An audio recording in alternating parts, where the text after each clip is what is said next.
काय मंडळी, तर आज भरून आलो मित्राचं सिलेंडर. तर आम्ही बाहेर पडापर्यंत वाजले 11:58 सर्व्हिस रोड पकडलो आणि येऊन बसलो गॅस एजन्सीकडे. तर मित्र गॅस तर भरून घेऊन लो आणि झालो जरा जड ना, त्याच्यामुळे मी पण हात लावले आणि फायनली ऍडजस्ट करून येऊन बसलो गगनगिरी मसाले कुडामध्ये. तर पार्सल नेवचा आहे ना माका कणकवले. तर आणि डिस्प्ले केलेले प्रोडक्ट होते ते पण बघितले आणि आता आपण चाललो बाजारात, कारण आई बोललेली येताना घेऊन ये चिकन. तर तैसे भेटले आपले फॉलोअर्स आणि बघता बघता आपला चिकन पण रेडी झाला.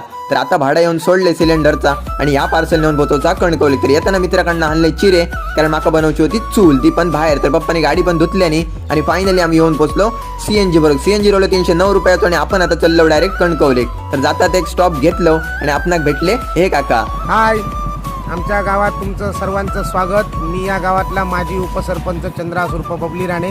आमच्या गावात तुमचं सगळ्यांचं पर्यटकांचं मनापासून स्वागत. तर ह्यो असा मंडई ओसरगाव मधलो सुंदर तलाव. तर मागच्या पण कमेंट होती नक्की व्हिडिओ कर. तर फायनली आम्ही येऊन पोहोचलो कणकवलीमध्ये. मसाल्याचा पार्सल तर पोहोचवलो आणि